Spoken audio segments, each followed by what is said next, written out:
미국 코넬 대학교에서 심리학과 팀이 재미있는 연구를 합니다. 올림픽 메달리스트들이 게임이 끝나는 그 순간, 내가 어떤 메달을 받겠구나가 확증이 되는 그 순간, 뭐를 조사했냐면요, 행복 지수를 점수로 환산해 봤어요. 그랬더니 행복 지수를 10점 만점이라고 했었을 때 동메달을 딴 선수들을 체크를 해보니까 몇 점이 나왔냐면 7.1이 나왔더래요. 자, 그 다음에 은메달인데, 은메달을 딴 선수들은 동메달을 딴 선수들보다 점수가 높았을까요? 낮았을까요? 상식적으로 생각하면 은메달이 동메달보다 좋은 거잖아요. 그런데 그 메달이 확정되는 딱 그 순간에 은메달을 딴 선수들은 동메달을 딴 선수들이 7.1이 나왔는데, 은메달 선수들은 그냥 생각은 높아야 되겠지만 여러분이 얘기한 것처럼 약 30%나 낮은 점수가 나왔는데, 그게 몇 점이 환산이 되냐면 4.8이 나왔대요. 자, 왜 이런 현상이 됐을까? 여러분 이미 짐작하고 계시죠? 은메달 딴 선수들은 뭐하고 비교했어요? 내가 조금만 잘했으면 못 딸 수 있는데 금메달 딸 수 있었는데, 그러니까 상대적으로 행복 지수가 뚝 떨어져 버려요. 그런데 동메달 딴 선수는 뭐에다 비교를 했어요? 4등. 여러분, 올림픽에서 금메달, 은메달, 동메달은 뭐가 있는 줄 아세요? 연금이 나와요. 포인트가 있어요. 그리고 올림픽 역대 메달 수여자 이름이 올라가요. 그런데 정말 간발의 차인데 4위는 뭐가 되냐면 그냥 이름도 없고 빛도 없어요. 올림픽 참가자 선수 명단에만 들어가지 아무 존재감이 없는 거예요. 그러니까 분명히 동메달이 은메달보다 못한 것임에도 불구하고 뭐하고 비교하니까 4등하고 비교를 하니까 너무 행복한 거예요. 자, 우리 여기서 굉장히 중요한 하나의 교훈을 얻습니다. 우리가 생각하는 행복이라는 것은요, 사실은 객관적으로 보는 것이 아니라 다 자기중심적으로 봐요. 그래서 내가 상대적으로 나보다 못한 사람을 보면 갑자기 내가 행복해지기도 하고, 거꾸로 나보다 더 많이 가지거나 더 뭔가 이룬 사람하고 비교하게 되면 어떻게 돼요? 내가 그대 앞에 서면 작아지는 거예요. 그런데 이런 행복은요, 건강한 행복이 아니고 안정적인 삶이 될 수 없어요. 그래서 우리가 정말 이 땅에서 행복한 삶, 믿음으로 살아가는 사람들의 삶이 뭔가에 대해서는 우리가 다시 한번 근본적인, 아주 본질적인 면을 우리가 잘 분별할 수 있어야 되는 줄 믿습니다. 우리가 잘 아는 것처럼 예수님 달란트 비유에 5달란트 받은 사람, 2달란트 받은 사람, 1달란트 받은 사람이 이야기가 나오죠. 마태복음 25장 20절부터 보면 5달란트 받은 사람의 이야기가 나옵니다. 5달란트 받았던 자는 5달란트를 더 가지고 와서 이르되, 주인이여 내게 5달란트를 주셨는데 보소서 내가 또 5달란트를 남겼나이다. 내게 주신 것에 최선을 다했을 때 그 주인의 칭찬이 이렇습니다. 21절에 한번 같이 읽어볼까요? 시작. 그 주인이 이르되 잘하였도다. 착하고 충성된 종아, 내가 적은 일에 충성하였음에 내가 많은 것을 내게 맡기리니 내 주인의 즐거움에 참여할지어다 하고. 자, 그 다음에 우리가 눈여겨봐야 될 또 한 사람이 나와요.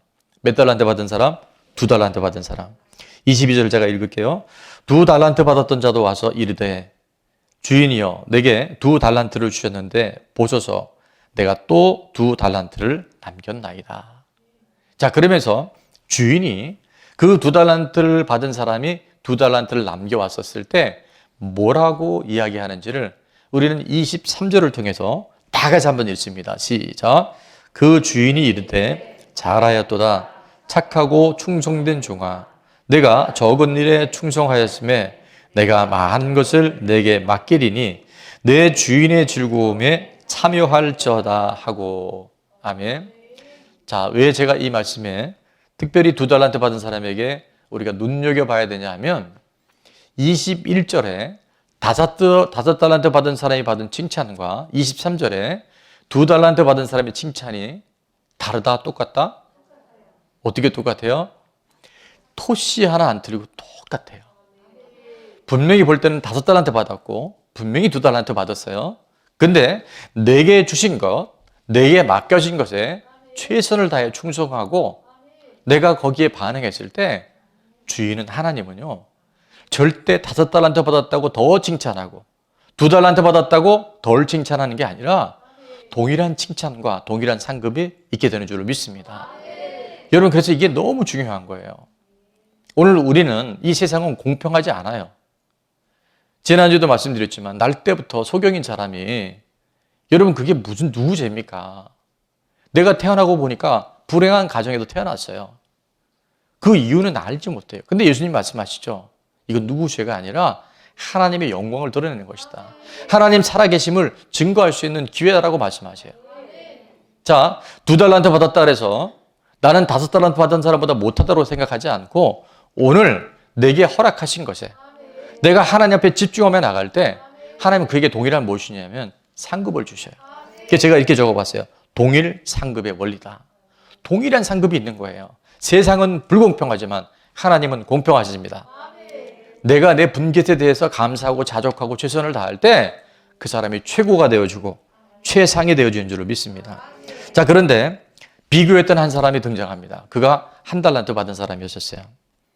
주인을 어떻게 생각하냐면 여기 표현은 나와 있지 않지만 불공평하다라고 판단하고 예측했던 사람이에요. 자, 24절에 보니까 1달란트 받았던 자는 와서 이르되 주인이여 당신은 굳은 사람이라. 뭐라고 얘기해요? 당신은 매우 불공평하고 당신 생각이 고착된 사람이다. 굳은 사람이다. 이렇게 판단해버려요. 그리고 이제 진도가 더 나갑니다. 심지 않은 데서 거두고 해치지 않은 데서 모으는 줄을 내가 알았으므로. 이게 누구 생각이에요? 예, 일부는 지 생각이야. 지 생각이에요. 주인은 그런 사람이 아니었어요. 뭘 보면 2달란트 받은 사람을 보면서 주인은 결코 그런 사람이 아니었어요. 근데 비교하기 시작할 때, 자기 생각 안에 고착되기 시작할 때 뭐가 되냐면 주인은 이런 사람이라고, 주인은 잘못됐다라고 스스로 원망하고 불평할 수 있어요. 그래서 25절에 보니까 두려워하여 나가서 당신의 달란트를 어디에? 땅에 감추어 두었나이다. 보소서 당신의 것을 가지셨나이다. 지금 이렇게 살아가요. 스스로 판단하죠. 비교하죠. 주인은 굳은 사람이라 심지 않은 데서 거두고 해치지 않은 데서 모으는 사람이다. 그래서 결국 아무것도 못하고 땅에 묻어뒀다가 결산 때 와서 이제 정말 아무것도 거둔 것이 없이 그냥 이렇게 나왔어요. 이렇게 그 주인 앞에 섰어요. 자, 주인이 뭐라고 하는지 우린 26절을 통해서 확인해야 할 텐데요. 26절입니다. 그 주인이 대답하여 이르되 뭐하고 뭐한 종아? 악하고 게으른 종아. 여러분 비교하잖아요. 내가 무언가에 내 생각 안에 갇혀서 남들과 비교하고 내 자신이 비교당하면 나도 모르게 악한 자의 삶, 주신 것을 전혀 누리지도 못하고 활용하지도 못하고 게으른 사람으로 전락될 수 있다는 거예요. 나는 심지 않은 데서 거두고 해치지 않은 데서 모으는 줄로 네가 알았느냐? 주인은 그런 사람이 아니었던 거예요. 그가 1달란트를 받았든 반달란트를 받았든 내게 주신 것에 최선을 다하면 칭찬과 상급은 뭐하다? 동일해요. 세상은 불공평하지만 하나님 뭐 하시다고요? 공평해져요. 이게 하늘나라의 원리예요. 이게 하늘 상급의 원리예요. 오늘 이 하나님의 일하심과 하나님의 공평하심에 눈뜰 수 있는 저와 여러분 될 수 있기를 축원합니다. 오늘 함께 읽은 디모데전서 6장은요. 아들과 같은 제자 디모데에게 사도 바울이 권면하는 신앙생활에 큰 유익이 되는 비밀을 우리에게 가르쳐주고 있어요. 자, 6절 말씀해 보니까 이렇게 선언합니다. 그러나 뭐하는 마음이 있으면? 자족하는 마음이 있으면, 내게 주신 것에 감사하고 만족한 마음이 있으면 경건은 큰 이익이 된다.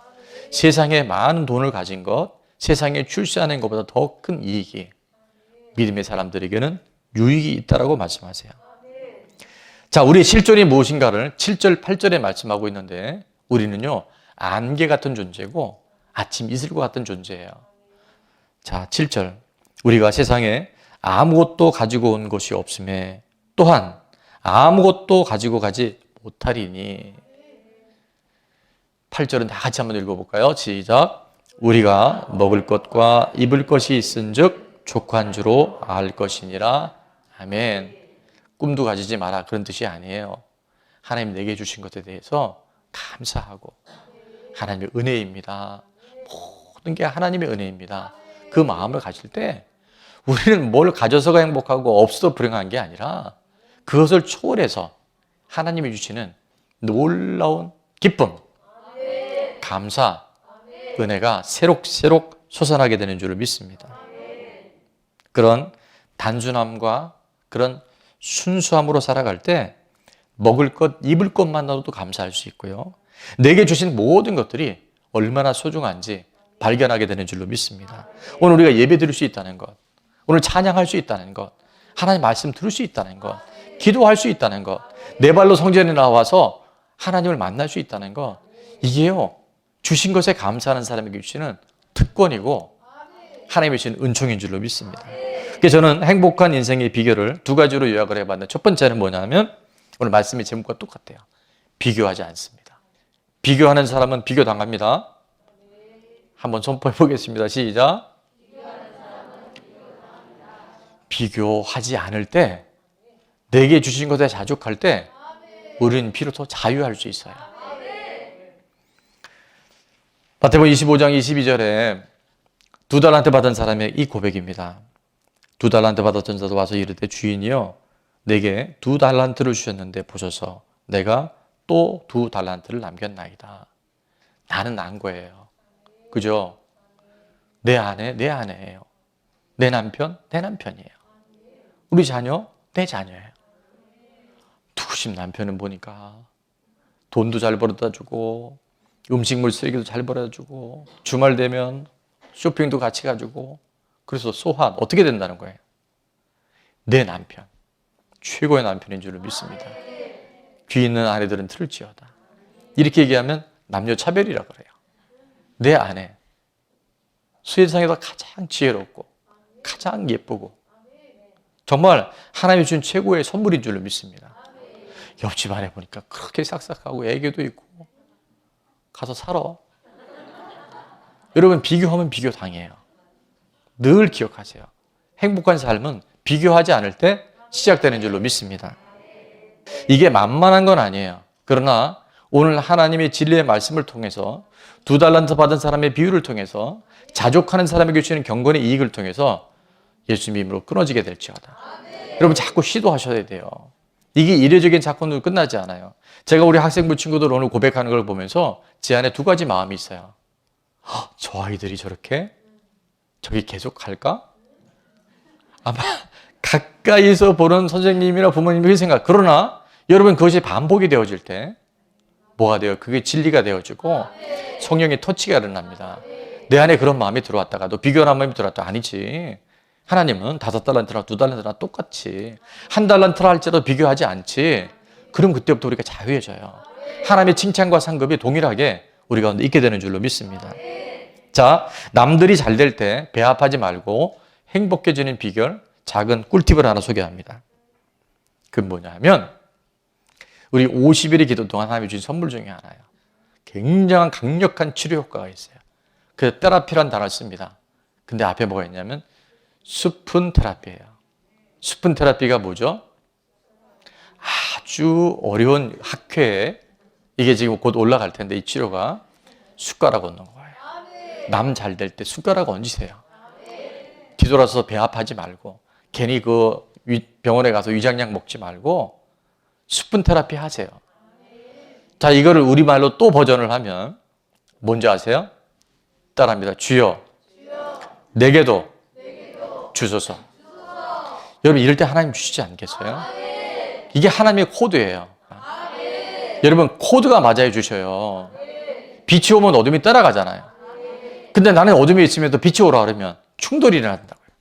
오늘 시간부터 수분 테라피의 주인공들 되시기를 주의 이름으로 축원합니다. 두 번째, 우리가 행복한 비결의 두 번째는 뭐냐면 주신 것에 뭐하고 집중하고 만족할 때 우리는 갈수록 좋아져요. 디모데후서 6장 6절의 말씀에 보니까 그러나 자족하는 마음이 있으면 경건은 큰 이익이 되느니라. 영적인 유익이 있다라고 말씀하세요. 그 사람은 영혼이 잘 된 것 같이 범사가 잘 되고 강건하게 됩니다. 지금 세계에서 가장 부자가 있어요. 잘 사는 사람이 부자가 아니고 돈 많은 사람이 부자라고 하는데 세계적인 기업 마이크로소프트사의 빌 게이츠 다 들어보셨을 거예요. 강점 혁명이라는 책에 또 유명한 경제학자들 간에 이 마이크로소프트사를 연구하다가 놀라운 사실 하나를 발견하게 되는데요. 그건 뭐냐면 모든 사람에게는 장점이 있는 반면에 또 뭐가 있을까요? 단점이 있어요. 그렇죠? 나는 정말 단점밖에 없는 것 같다. 예, 한 사람도 있으면 안 돼요. 장점은 사실 이렇게 뒤집어 보면요, 그게 단점이 됩니다.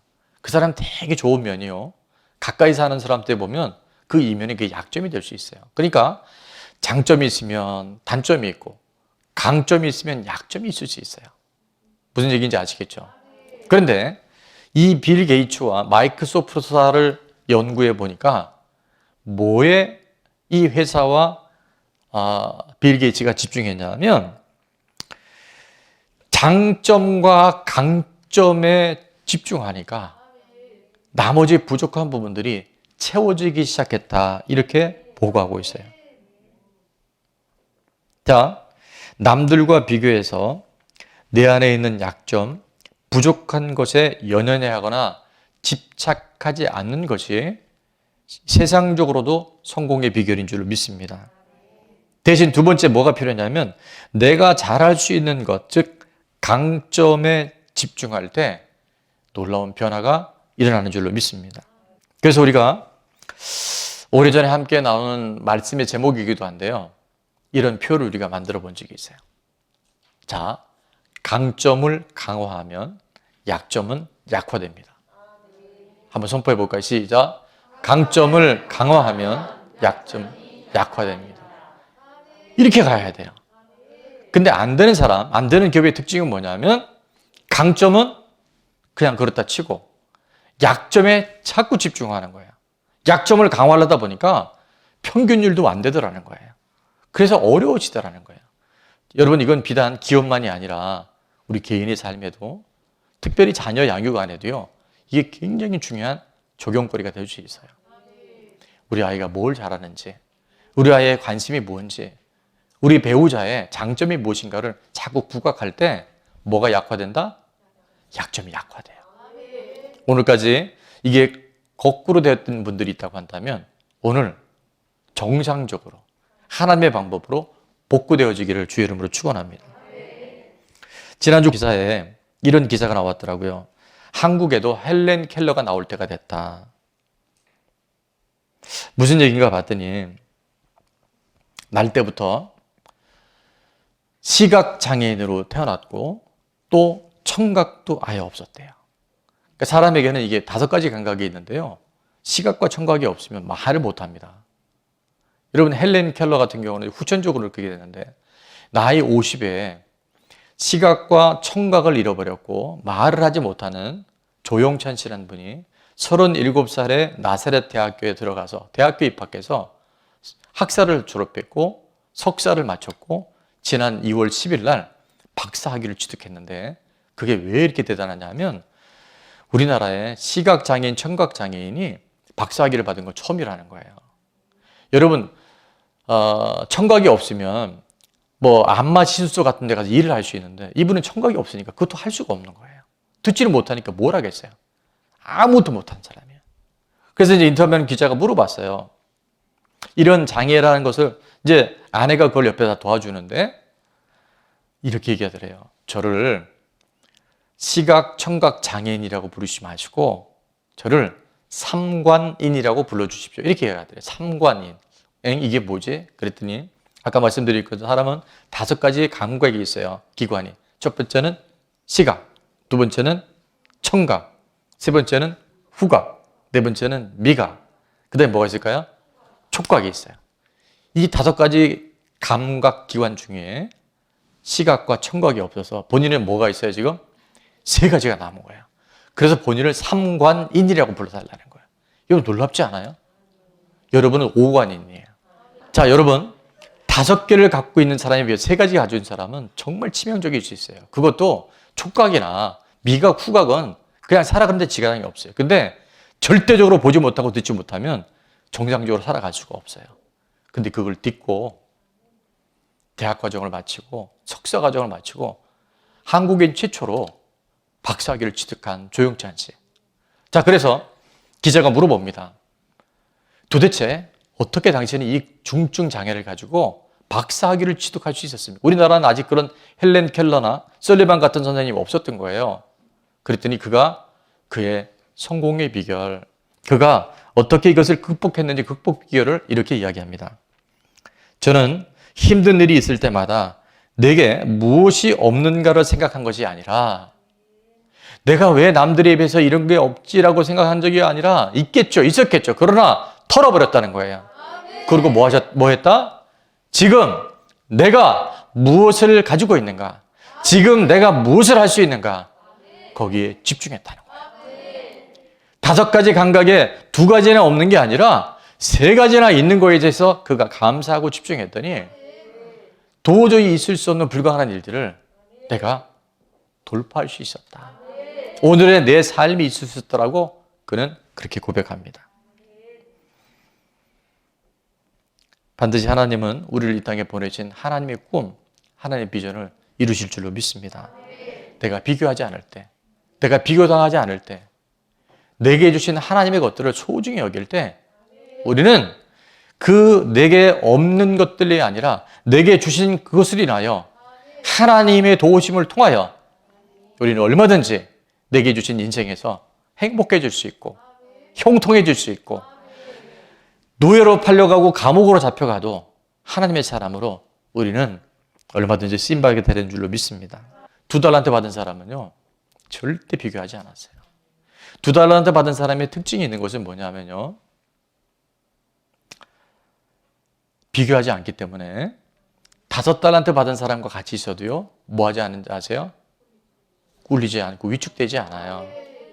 그리고 시기하거나 질투하지 않아요. 2달란트 받은 사람은 1달란트 받은 사람과 비교하지 않았기 때문에 또 뭔지 아세요? 무시하지 않아요. 목이 교만해지지 않아요. 그냥 내게 주신 것에 자족하고 감사하고 그 은혜를 누릴 줄 알아요. 이게 놀라운 비밀입니다. 오늘 우리 찬양에 그런 얘기 있잖아요.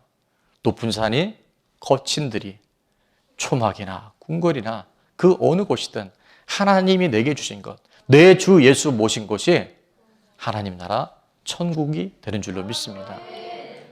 오늘 이후에 우리 좋은 나무 공동체 안에는 비교하거나 비교당하지 말고 나는 난 거예요. 나는 2달란트 주셨어. 나는 1달란트 받았어. 나는 그래 0.5달란트밖에 못 받았어.